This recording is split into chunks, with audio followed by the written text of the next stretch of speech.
My name is Ray Dorsey. I'm a neurologist at the University of Rochester. I'm the director for the Center for Health and Technology. Today, we have an outstanding guest. I'm very excited to welcome Dr. David Brailer to Chet Talks. Dr. Brailer was our country's first health information technology czar. And in 2004, President George W. Bush appointed Dr. Brailer to be our country's first national health IT coordinator. There, he laid the foundation for many of the digital health changes that we are seeing occurring today. Dr. Brailer was subsequently the managing partner at Health Evolution Partners, where he made investments in digital health and in improving our healthcare delivery system. Today, he serves as the chairman of Health Evolution in San Francisco, where here it's sunny as opposed to snowing in Rochester. He earned his medical degree from West Virginia University, as did my father. I don't think Dr. Brailer knew that. I didn't know that. In economics from the Wharton School. He began his career as an academic internist, researcher, and professor at the Wharton School, where a young Ray Dorsey had the good fortune to be his student. David, welcome to Chet Talks. It's great to be with you, Ray, and those were great times back then, weren't they? Yes. World seemed simpler.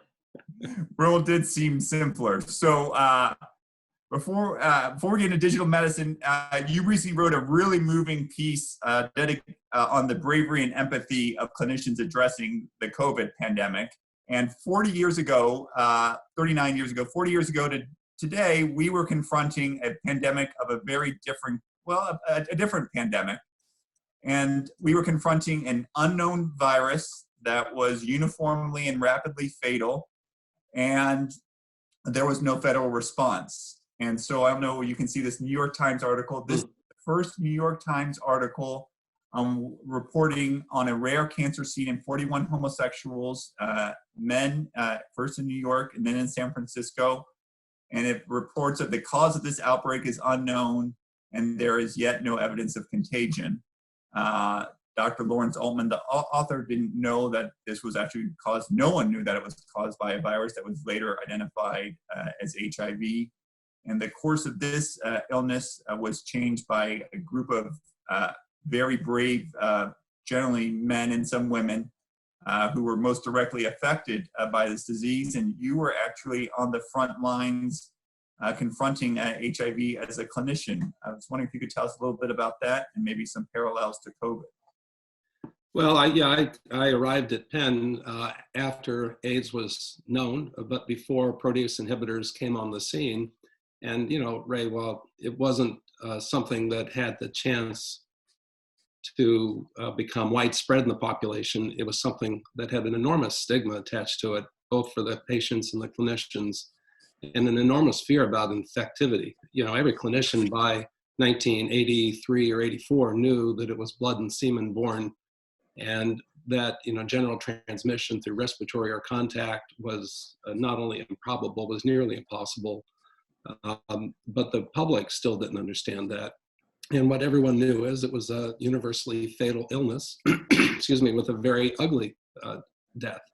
And so, you know, the clinicians that got involved with that were, you know, just had lots of challenges. First of all, some of them did die. If you were doing surgery on a patient and cut your hand and they were HIV positive, you had a good chance of being infected. And I saw it happen.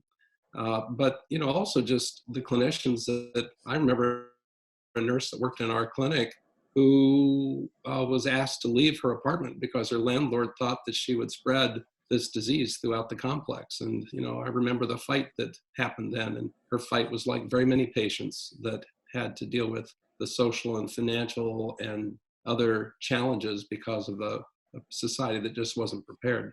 So I think there are some parallels, but the one lesson that stood out to me that I called out in that op-ed is just how courageous and active and empathetic and compassionate clinicians were then and now. You know, we see people on all the front lines. Many people I trained with are in New York now, and they're dealing with, you know, what everyone knows, the term a war scene, where, you know, it's hopefully slowing down, but there's an enormous incoming and lack of support. And I just really admire the clinicians that are doing that. So I wanted to call it out. You wrote in your piece, what did America's clinicians do then? They didn't shy away, hold back, go on strike, call in sick or run away. They did the opposite. They ran in, they jumped. they put all their hearts into taking care of people with this mysterious and grave illness. Some clinicians gave their lives. Yeah, and it's the same thing now. And, you know, I tell many clinicians who are in leadership roles in government or business or not-for-profits that, you know, they constantly ask for advice about how should they think about the world. And I tell them always stay at their clinician roots, that while all these different agencies or companies or entities are trying to improve health, and it's often an abstraction because it's across large populations with statistical improvements in health, that they always have to understand what it means to a person that's sick. And if they can't translate what they're doing to that level with a doctor or a nurse or a respiratory therapist working with someone that's ill or preventing someone from being ill, what they're doing is probably not the right thing to focus on. So I think it's a good lens to always hold up for everything we do in healthcare. The initial federal response to the AIDS epidemic was silence, and that really didn't change until Rock Hudson came forth and revealed his diagnosis. He was actually a friend of President and Nancy Reagan at the time. And then Ryan White developed it, was actually kicked out of his school because they were afraid, just like you said, your nurse was afraid that it would be spread, even though he got it from hemophilia, transfusions for hemophilia. In response to the COVID pandemic, you write that every American can see that clinicians do not have the personal protective equipment they need. Why have we, or maybe the federal government, let clinicians and to some extent the public, in your words, exposed, unprotected, and unsupported? Well, first of all, I think, you know, after we get through the crisis phase of this, there will be numerous investigative bodies and congressional hearings and you know, many deep analyses of why we were left so unprepared. But, you know, let me take it to the most simple level. We have known, and you might recall this from your study at the Wharton School, that one of the areas where any human, let alone a group of humans, misprocess the world around them is in dealing with low probability, high consequence events. If something is very, very unlikely to happen on any given day, but if it does, it's terrible, we don't know how to deal with that. We don't know how to plan for it. We don't know how to lay the groundwork for it. This is a flaw in human reasoning. And so this is what happened. We've known for a long time that there would be a pandemic. I was in the Bush administration during SARS. I saw the gear up. And, you know, there were people in the Obama administration that dealt with H1N1 and MERS. And we've all read the books on the great influenza. So we knew it was happening, but on any given day, it's easier just to pretend like it won't. And that's why we had, for example, the Crimson Contagion simulation that was done just 2 years ago. It was simulating the flu, but very similar dynamics, very similar infectivity, very similar virulence. And all the things that are happening today came out of that tabletop exercise as the same flaws. So, you know, part of it is we just don't know how to deal with things that could be devastating, but just it's better to get through the day and start again tomorrow. By the way, I think there's parallels to climate change. Even though that's not a one-day catastrophe, on any given day, nothing's going to go wrong. And so the probability of a disaster on any day is low. So I just think this is something that evolution of humans have not fixed. And maybe neurologists can figure out how to rewire our brains, right, to be able to think about those events. But you stand on top of a government that is distracted, that is divided, and that is not willing to fund the level of support that we need. And we can go through some of the details of that for preparedness. And I say this not about this administration. This has been a consistent theme that after disaster, after 9/11, we funded all kinds of things, including, by the way, field hospitals and field respirators. And that stockpile has dwindled year after year because 5 years after SARS or 9/11, people in Congress and the federal government might say, geez, can't we whittle 5% off of that national stockpile budget to use it for Medicaid? And everybody's like, yeah, we need to do that. And 5 years later, so let's take another 10% off. That's just what happens. And so we need to think coming out of this about how do we institutionalize the preparedness so it's not subject to the normal physical and political processes that happen with daily things in Washington. So you mentioned a couple, and one, a great book on the great influenza, John Barry, I think the author that's out. Exactly. You alluded to, but didn't really quite say, black swans as these rare events that have a proportionate impact. So if you like to read like David does and like I do, Those are two outstanding books. There have been some good things that have happened in the setting of this COVID pandemic. One is the digital transformation of healthcare. Telemedicine may be having its finest hour in the setting of the COVID pandemic. What's been most oppressive to you? Well, I think the general response of the health IT community has been important. I remember during Katrina, when we saw the Red Cross taking blankets and food and, Walmart delivering supplies and everyone mobilizing. That was a local event in Louisiana.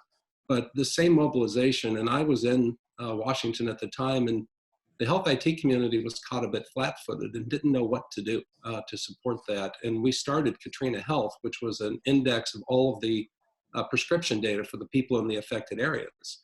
And by the way, it's part of the normal disaster response now. But this is a different world. I've seen the health IT community in general step up and be center stage in many of the dialogues that are happening. And so you're right, telemedicine has finally found its footing. And I say that not because telemedicine's done something different, it's because the obvious benefit of telemedicine that's been sitting in front of policy leaders and payer leaders and provider leaders for more than a decade finally was discovered, and that's good. And I think there's an interesting debate about, can you put that genie back in the bottle? My belief is no.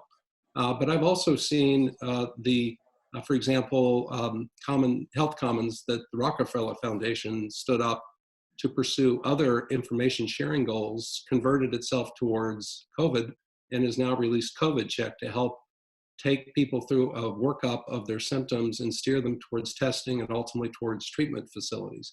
And so, there's an enormous outpouring from the IT community trying to support, trying to help, and I think it's really something to be very proud of. Are there shortcomings? Are there things that we should be doing better? Oh, well, yeah, but this gets back to a bigger issue, which was, and it really goes back to the Health IT Initiative.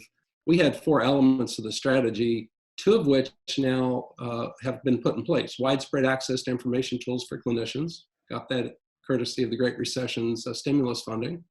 Finally, with the rules on interoperability that dropped out of ONC and CMS earlier this year, we checked the box on interoperability. I think those are necessary and sufficient now to be able to create real information flow.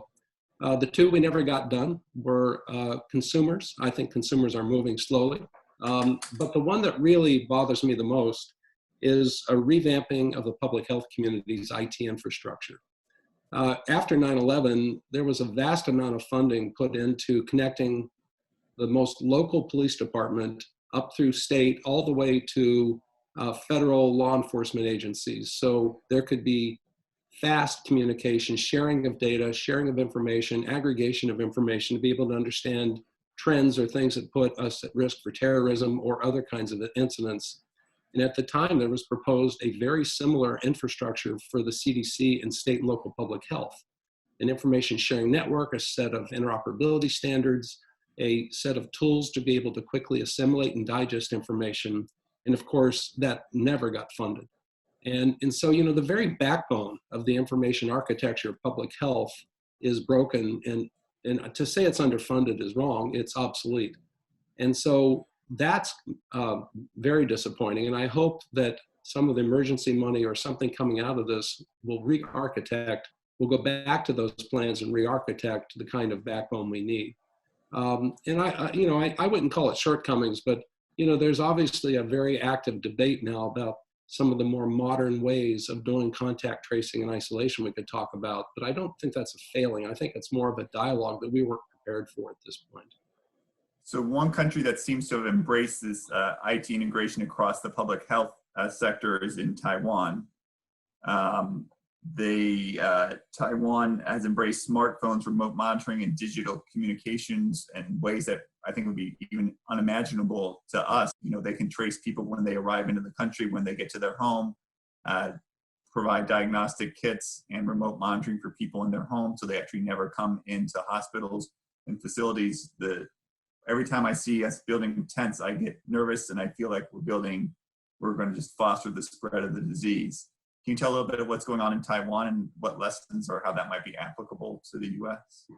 Well, there are several countries, and Taiwan is a good example. South Korea has done the same. There's been dialogue. I actually was involved in a dialogue with people in Japan 3 days ago about this very similar thing. And it comes down to this, being able to access information that comes from your phone, geolocation data, for example, that allows you to know if you are positive, where you've been, and therefore what phones have come in contact with you. And it's not perfect, but it rapidly and radically automates the contact tracing process that takes so many people. The estimate of the number of people we need in the United States in phase 2, kind of the climb out of this crisis, is more than 100,000 people to do contact tracing to be able to go back to more traditional public health mitigation.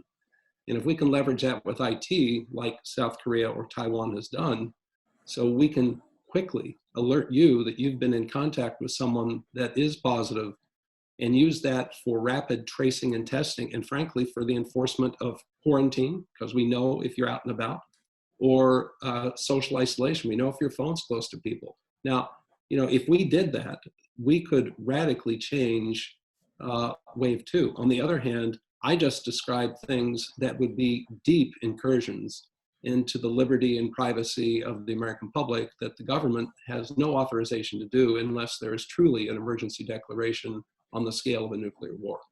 And so, I don't expect that dialogue to work through. That's a very important dialogue in time for us to help here.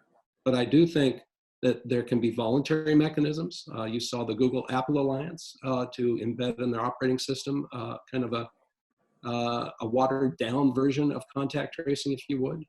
One that could be acceptable, but already there's a debate about that. So, we do have something that we can do, but I'm not sure that we're able to grasp for it at this point. And so, I think it's going to be interesting to watch and see how that plays out. What should we be grasping for? Should we be grasping for this? Oh, I do. I think, but this gets to a broader issue, which is that, what was the job I was hired into the government to do? To take a highly fragmented, overlapping, conflicting set of government actions across the federal government, and then the federal government with the state around health information technology. Every cabinet agency was involved in it. There were 35 sub-cabinet agencies that were involved, so many different conflicting agendas and messages, and to try to tie it up into one overarching agenda, one overarching strategy, one overarching budget. And I wouldn't say we succeeded. I think we set the foundation for it to succeed, because it took 10 years for that to finally grow from its roots. We were doing that to create opportunities and improvements, not to deal with a crisis like coronavirus, but we have exactly the same issue today. No one's in charge. There are conflicting agendas. There are conflicting budgets. Every cabinet agency is involved. And I would say at this point, probably every sub-cabinet agency is involved. There are debates about the role of the federal government and federal-state relationships. Health IT is just one piece of a broader architecture of no one being in charge and not being able to have a rapid, coordinated response. Again, this is exactly what the simulation showed. And the whole point was to have a game plan for who was in charge of doing what, who would be doing messaging, who would be dealing with standing up capacity in the states, who would be dealing with moving resources around. None of that has happened. It's been really a very broken response, I think even deeper than what has come out in the media.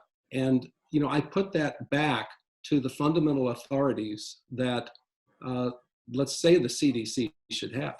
I think there should be a capacity during an emergency like this, when we declare a public health emergency, to kind of, if you would, break the glass and access authorities and powers that would normally not be available in terms of enforcing quarantines, in terms of moving material and mankind around, if you would, kind of nationalizing healthcare resources to a degree that we can operate the capacity of hospitals in New York as one, which, by the way, has done, and it's been done through a collaboration of the state, city, and private leadership. It's been that kind of a public-private cooperation that I think is the backbone of our healthcare industry and one of the most successful aspects of it. So my point is that I think that's going to be the outcome, but we don't have any of those authorities now. So we've been caught flat-footed, both with technology, but more deeply with our real response capacity overall. You mentioned a lot about the federal government. You also sit on the board of Walgreens, one of the largest pharmacy companies in the United States, if not the world. They, like other pharmaceutical companies, are looking to develop health clinics around the country. Is there a role that they can be playing? Oh, there is, and they are doing it along with CVS and Rite Aid and Walmart. All the health-related, prescription-related retailers have really thrown themselves deeply into being part of distributing testing capacity, creating sites where safe testing can be done, being able to make resources available, whether it's prescriptions or other things. I think the question becomes what happens in phase 2 when we start climbing out. Is there an additional role that they can take? And one of the things that we'll have to do, remember, if you look at the Gottlieb-McClellan paper, which I think is the most thoughtful framework for how to climb out of the crisis into the second phase of if you would, partial economic recovery. It's widespread, easily accessible, low risk testing, then contact tracing and isolation. And so, those entities could play a role of making testing available on every street corner, which is kind of the capacity we need to have. So yeah, I do think they have a role. And they'll be part of the fabric of healthcare for a long time. And I expect that what will come out of this will be, to some degree, an acceleration of those companies' kind of retail primary care plans, because I think it'll be seen overall that we need to have more deep resources for primary care in the future. Absent a vaccine or miraculous treatment, it seems like testing is the only way we end our current isolation. Do you have a forecast on when you think widespread testing, either for the virus itself or for antibodies, might be available? I don't. I like many the people that are on this, and have listened in to various experts and chatted with people in various companies that are doing standing up testing capacity, and it's a bit of Keystone Cops, because as we get the tests approved, we don't have the reagents and we don't have the PPE, and we may not have the staff or the capacity. And so I think this is kind of, in a way, the classic American response to a crisis, which is we stumble around and we make a lot of mistakes. And then, what always happens is, again, I'll come back to this public-private collaboration, particularly state governments and the private sector will come roaring forward. And I do think testing capacity is going up dramatically. On the other hand, I think it's not going to be until May or June till we have the kind of capacity that we really need to have to make sure that if someone's sick, they can be tested. I mean, think of the most practical case. Someone comes to work, they've got a cough. What happens? Do they get sent home? Well, they should be tested. And if they're positive, everyone around them tested. That's going to take readily accessible testing. And so that's not here. It's not even close. I think it's coming, but it's not going to happen right away.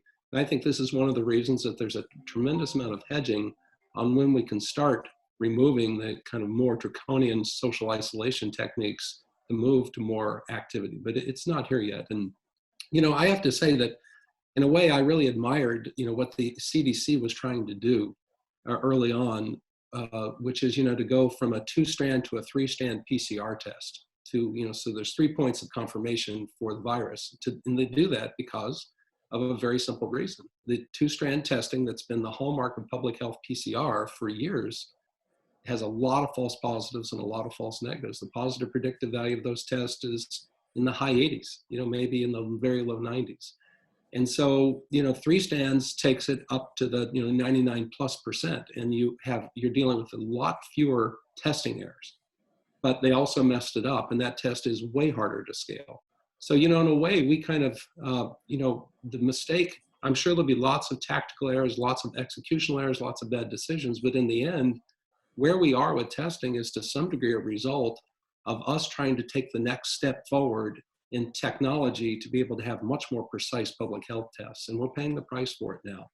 And I think we'll see the same thing with antibodies. It's going to be quite a while till we get out of the kind of world where a lot of the antibody tests have a lot of false negatives. And so, there's a lot of work still to be done. Some ways it doesn't seem like we've advanced very far from 1918. Our interventions are almost the same in 2020 today as they were in 1918 with the influenza pandemic. Yeah, I mean, to some degree, public health is still the same public health process that it was back then. And this gets to my point about how technology can play a role. For example, if you look at the two fundamental aspects of public health, which is to keep people from getting infected, and then secondly, to get them triaged into resources if they do.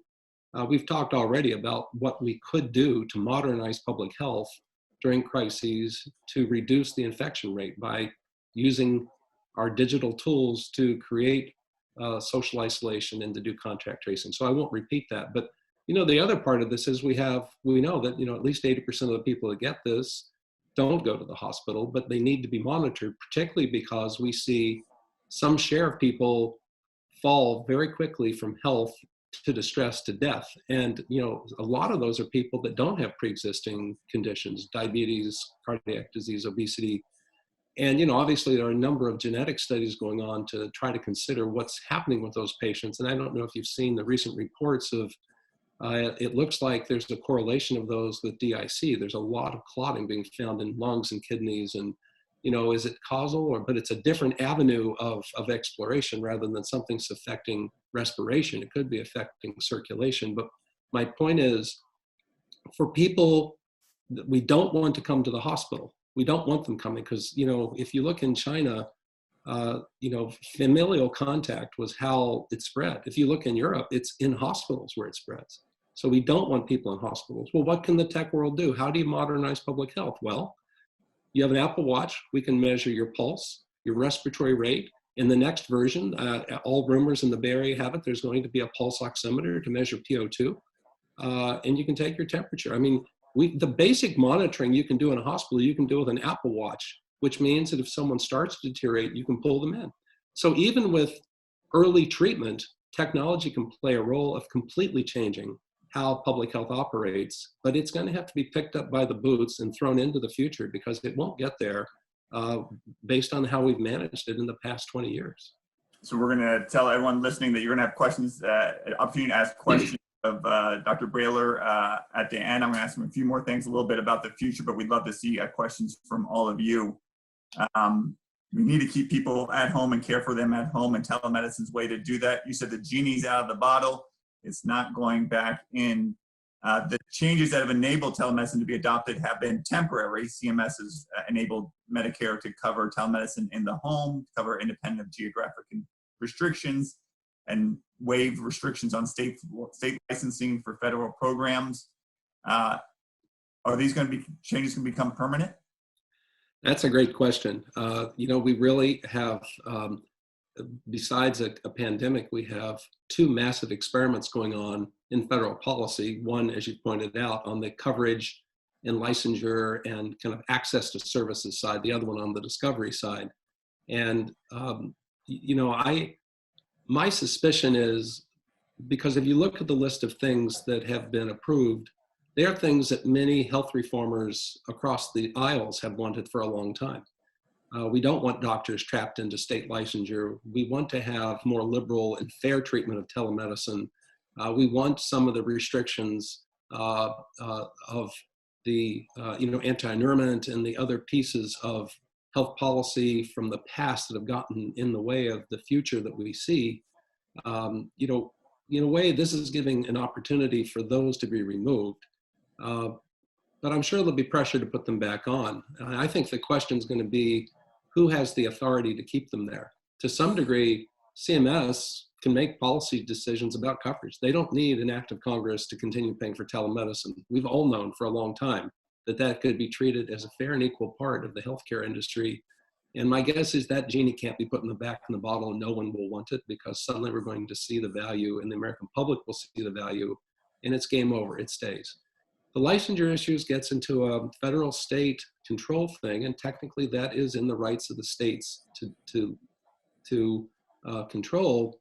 But the Federation of State Medical Boards has for years had a proposal to create a syndication of states so they all have reciprocity with each other. So it creates an equivalent of a federal licensure policy. So I don't know if that'll move forward or not. I hope it does. But I think a lot of the changes will stick, if for no other reason that we're going to be caught in this crisis for a year and a half, and by that time, no one's going to remember what the policies used to be. So I think they're here to stay. I think the bigger question. I'm sorry. Go ahead. Well, I think the bigger question is where do we go from here?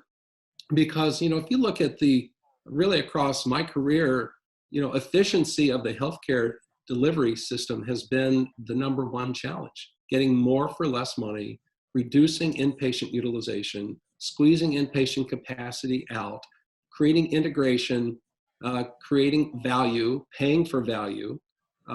This has been the arc of a 25-year effort. And, to some degree, there's a debate now that has already begun about have we pushed too far? Okay, we squeezed tons of hospital beds out, and luckily we had the most ICU beds per capita almost in the world, but our hospital capacity we all see in New York is weak. And so, maybe efficiency isn't the only goal here. It's somehow balancing efficiency versus resilience.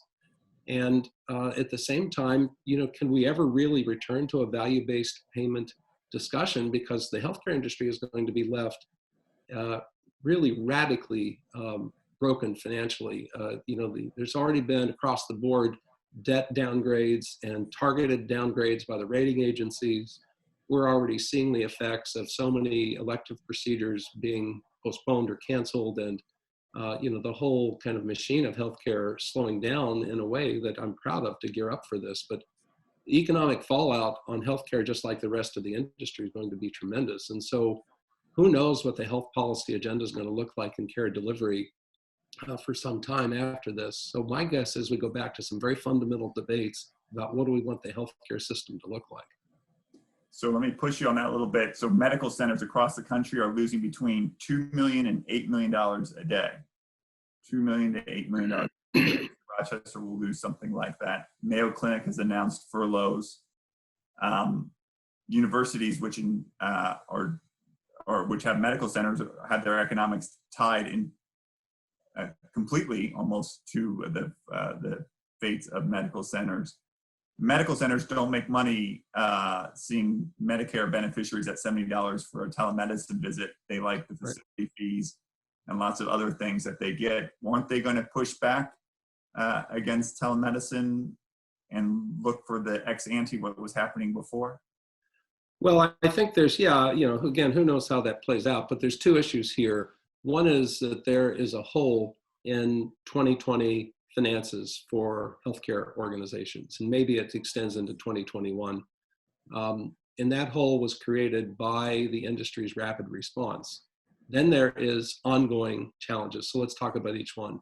There, obviously the hospital industry was disappointed with what they got from the CARES Act in terms of the funding of hospitals. And so no surprise, in the next tranche, there's a lot more money at least being discussed to create a bit of a bailout for healthcare. No one's going to let healthcare organizations collapse in the middle of this, or frankly after this, because everyone finally sees their value.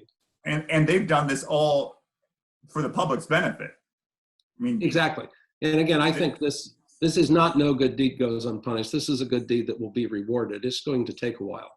I think the real issue, though, is after the biological crisis, we then have the physical crisis and the economic crisis that will lead to a radical downward pressure on affordability of healthcare services, and enormous pressure on healthcare inflation, premium growth, because I think we're going to have a very, very challenging economic environment for a year or two after.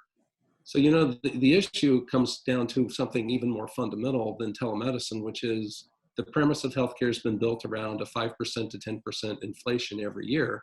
And, we could see deflation of healthcare services because of an enormous pushback from the whole of society in terms of what's affordable. So, I think the challenge is going to be, how do you work in an environment that creates affordability? And the truth is, while you get less revenue for a telemedicine visit, it also costs you a lot less too.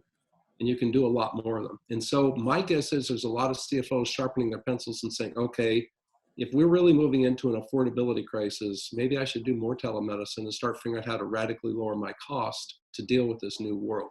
Maybe. We'll see how that plays out. We've discussed a lot about healthcare delivery. The whole research enterprise has also been affected. Clinical trials for almost every condition known to man have been paused. Is it the time for virtual clinical trials?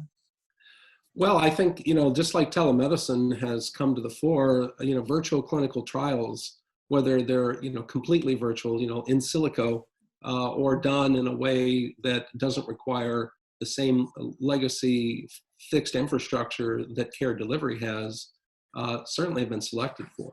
And, we kind of have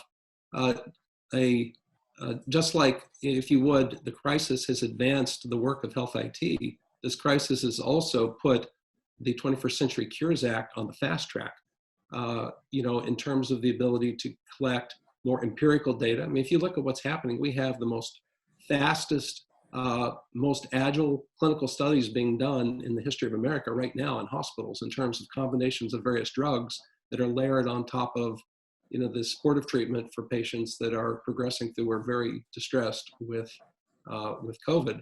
And so, I think coming out of that is going to be, wait a minute, these were too sloppy and these were too field-oriented, but we learned a lot about how to do much more rapid, much more agile, much more virtual trials. So I think that's a win here. Even though, yeah, you're right, studies have been paused for a while, there's an ethos that I think will come from this, that science and innovation can move way faster than we ever thought, and it can be messier, and we're still going to come out.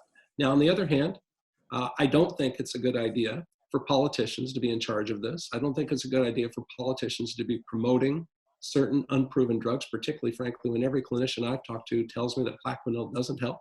And maybe we'll see if it's really the case or not. This is not being done in an orderly or thoughtful way. This crisis has gotten out ahead of it. But I do think what's going to come out of this is people seeing that we can do a lot more, a lot faster with more empirical data, and build on the information infrastructure we have and use AI and other tools to help target ourselves towards indications faster than we ever thought. And I'm encouraged by that. So we have a question directly on this from Thomas Sablinski. Hi, Thomas. Can you please comment on the biopharmaceutical industry and contract research organizations' resistance to embrace technology in clinical trials? On their own admission, the enterprise is 25 years behind other sectors of the economy. They've been more advanced in conducting telemedicine, wearable device-driven clinical trials. Thousands of clinical studies would not be stopped or canceled now. Yeah, look, I don't know which causes the problem, the inertia in industry or the caution of the regulators. And I think in the end, the two operate together as tandem stars caught in each other's gravitational pull. And I'm very impressed with the FDA's flexibility around supporting, more agile, more rapid trials in terms of using technology to leverage things. It's a bit breathtaking given how slow and cautious that we've always wanted the FDA to be, because we want it to be right. We don't want, we want science in the end. But they've shown an adaptability, and I think while I feel like CMS on the care delivery side is going to have enormous pressure to not go back to the old ways, I'm not certain that the FDA is going to face the same pressure. They could easily revert back to the old ways. And if it wasn't for 21st Century Cures that was kind of moving them in that direction anyway, I think they would revert back. So I think the wild card here is industry. And, I am so impressed talking to the CEOs of some of the big pharma companies and some of the mid-tiers about how much they have thrown down the gauntlet in their own organizations to push fast and to put aside the kind of second guessing and the confidence that's built around a lot of the different projects to get results fast. I think that could be a culture shift. And so we could end up being a much more agile discovery, biomedical discovery process. But I think it's going to take really proof in the pudding. And that means therapeutics or vaccine coming out that demonstrates that rapidity works. And if nothing comes out of this, people will conclude rapidity doesn't work. Other countries have monitored COVID patients with tracking bracelets and issued fines if they break social isolation. Do you think the US could implement such a model? We could, but we won't. We have the technical capacity to do that. I can assure you that everyone's geolocation is being tracked by at least 30 advertising companies right now, to a level that you would, well, most of the people on this call know, but but for us to do that in plain sight and under the auspices of a government program, I cannot imagine it. It would take a pandemic with truly terrible death rates for people to give in on those fights, I think. And while this is terrible, I think this is just not the fight that people will have on it. A political question. Why do you think the Republican Senate refuses to consider increased funding for hospitals? I don't really know why. I don't think it's antipathy to hospitals. This Senate has been friendly to the healthcare industry. My guess is there's probably a different sense of the sequence of who should be supported. And I do support what was in the CARES Act in terms of funding two things, which are businesses so they don't shut down, and deeper unemployment benefits for people. I think there's nothing else that would be equivalent to that in terms of money. And I know state and local governments were very worried, and hospitals were, but I think they got the first step right. And the question is going to be the next step, and frankly, how deep of a fiscal hole we create through this. But my guess is we have trillions more to go before it's over for state and local governments, for healthcare, another bailout for small employers probably, who knows what else. But I think there's no way they can hold off funding healthcare organizations. Wouldn't a national healthcare system make response to problems like this much more efficient and effective? And maybe related to that, are the shortcomings in employer-based health insurance becoming really clear, and is Medicare for all met its time? Yeah, that's a great question. And I think it could go either way, because let me just give the rationale on both sides. Okay, we just went through this terrible disaster. And if we had a unified healthcare system, top to bottom, one governance mechanism, one capacity, one set of budgets, one set of operating guidelines, we could quickly respond. We could build capacity. We could put in place all of the things we need to put in, because we don't have to deal with these collaborations of 50 people or 100 people all around the table agreeing, and state and local getting in the way, and HCA deciding to do it one way and Tenet the other. That is a very good argument. I think people that look at kind of the safety net level of this will argue that. Now, the flip side is, you look at the one nation that has an iconic national health service is Britain, and Britain has fumbled this terribly. And the reason is not because of anything wrong with the National Health Service, but the National Health Service is accountable to the government. And the government decided to ignore the crisis, and therefore the National Health Service was put on stand down until the government decided to respond. And so, one thing about, so that argument would say, and by the way, the federal governments who bumbled this response, I think the heroes in this crisis are the public and private collaborations, state and local governments, private companies, not-for-profits, kind of working together despite the mess that's happening at the federal level. So I think people could also say, boy, the last thing we want is to put all of our eggs in a basket where this can turn into a political theater and a campaign rally and sound bites, and the real issues aren't getting addressed. The one thing about our healthcare system people have to remember is that while it's unruly and ungovernable and it's a mess and it's got cracks and holes in coverage, it's terrible. But the one advantage it has is it cannot be put under the thumb of the government and told what to do. It has too many other constituents who are not governed by that process, who will squeak and cry if it starts getting managed the wrong way. And that's what's happened here. So I think the debate will happen, but I don't know which way it breaks. I think it's probably too early to tell. And so one big difference between Medicare for All and National Health Service is that Medicare for All would be one and federal insured, but care would still be provided by private entities and all. Uh, Yeah, I guess that's a separate issue. I think once you have one payer, you have one provider, because you know, if one payer is the entire market, okay, what do? You take it or you leave it, and if you leave it, you're out of business. So I dispute that. You know, I dispute that single payer turns into anything other than National Health Service, because I just don't see how a thriving private sector, an innovation-oriented sector, a competitive sector operates when there's one trough to go feed at. So we have a University of Rochester specific question. I don't know if you know George Engel. He's the father of the biopsychosocial model for health, which underpins the medical school curriculum at the University of Rochester. James Tiffs asked, what would George Engel think about telemedicine? That's a good question. You probably can answer that better than I could. What do you think? I think in many ways telemedicine allows a more personal contact and more personal relationship.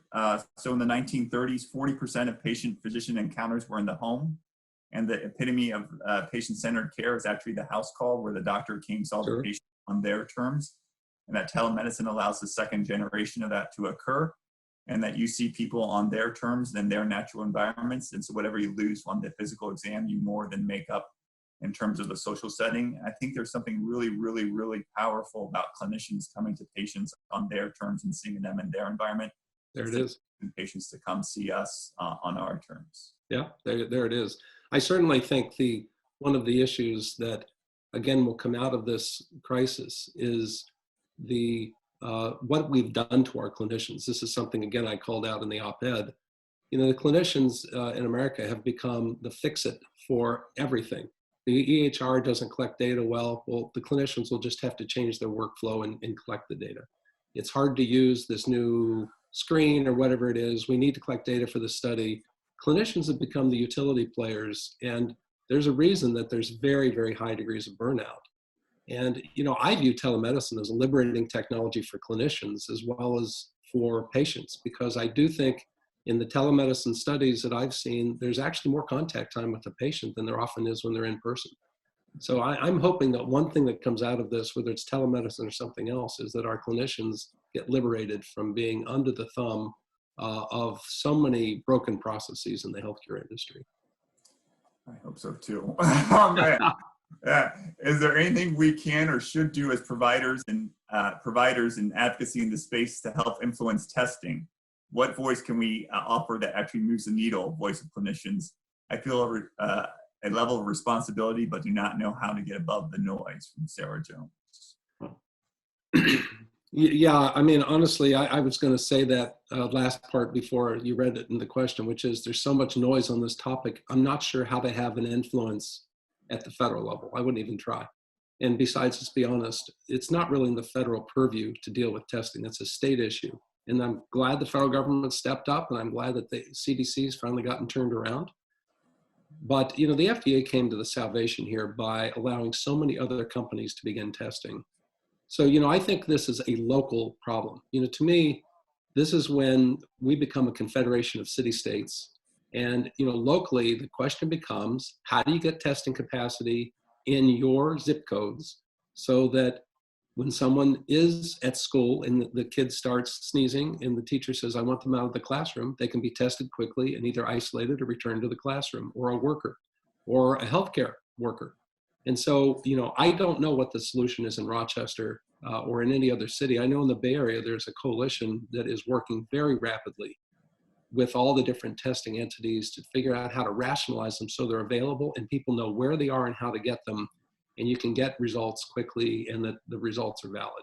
So, you know, that to me is a local effort. And if there isn't a coalition of people from across healthcare and other industries in your area to do that, you should think about starting one. Tanya Henderson asked about financial incentives and says, what do you think about healthcare being paid on a flat rate basis? And would this help encourage preventive measures? I think, well, I guess I have a couple thoughts on that. I think payment policy is going to be rethought. Because let's be honest, we were 10 years into value-based payments and still only really a fraction of real dollars went out under value-based payments.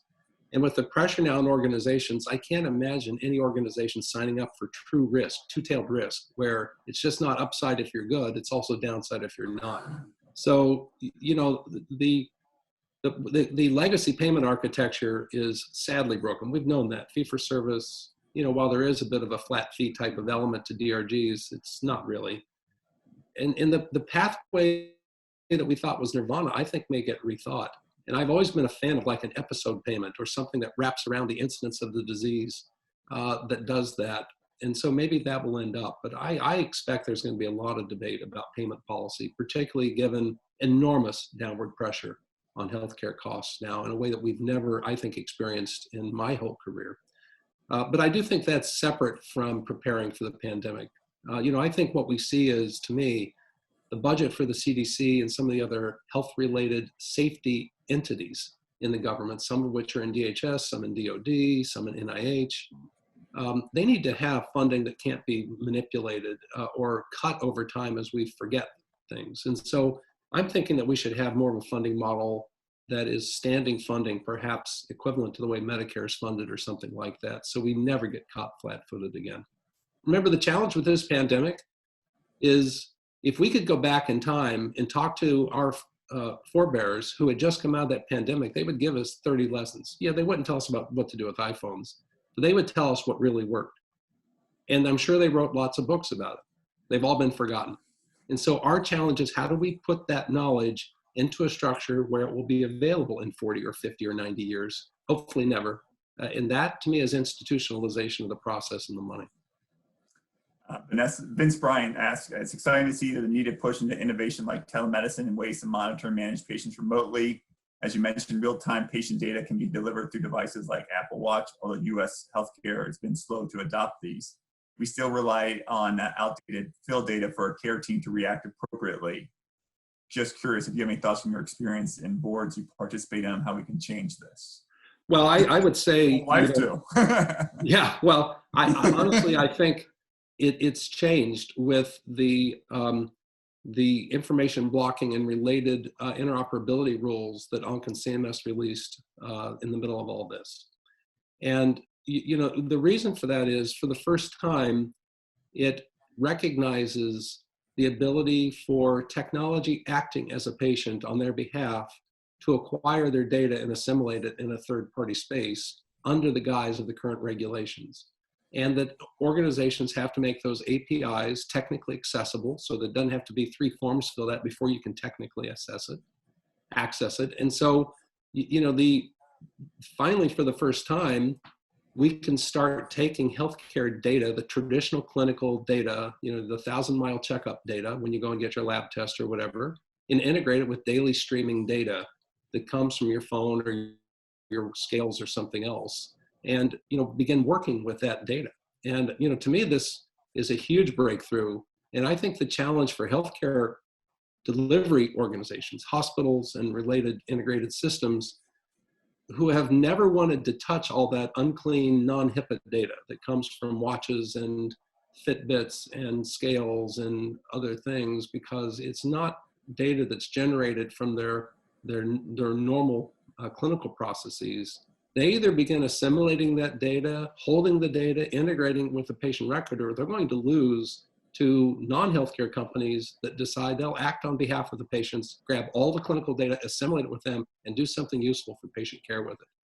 So I think we would be in a better shape if that rule would have been passed a year ago, but it wasn't, but it is here now. And I think coming off of this crisis, you're going to see an enormous change in the appetite to integrate all these different pieces together. I think this concept of the streaming human is really almost with us, where you're walking around streaming healthcare data regularly. And there will finally be companies with a business model after this rule has now come out that have an incentive to do something with it to promote your health. So get ready, it's coming.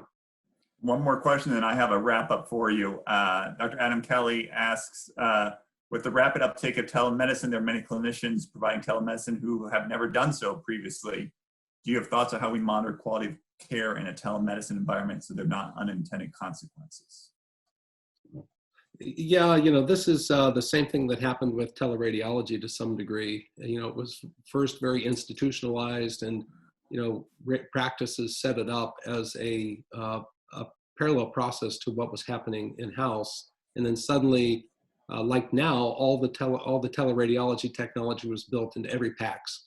And so anybody could become a teleradiologist. And, there was a lot of fear about the quality of reads. But it turned out, there's a bit of a regulatory process in place among professionals and groups that, those fears never quite materialized. And I think the same thing's here now. One of the things that Medicare did is it allowed kind of non-HIPAA technologies like Skype and other technologies to be used for telemedicine. And, it opens it up broadly. And I do think there's going to be challenges, but, again, this is on the quality bodies that already exist, whether it's at the provider level or at the purchaser level or elsewhere, to adapt themselves to this world. And, they've been being told for years they need to do that. Well, the time is here. They've got to adapt. Before I give you the last question, I want to thank you very much. For 30 years, at least, you've been involved in health information, ideas about electronic medical records. You were discussing this when no one had any idea what you were talking about, when it was not even, it wasn't even foreseeable, it wasn't even in vogue, it wasn't even close to where it is, and all the things that you've been working on for 20 and 30 years are enabling, I think, all the good things that are happening in the setting of this pandemic. So first, I want to thank you very much for all your service. Oh, thank you. Yeah. So in conclusion, President Trump has announced plans to form an advisory committee to provide guidance on reopening America. Are you on that committee? You served a Republican president. What would your advice be? I am not on the business committee. I am on the advisory committee to the task force.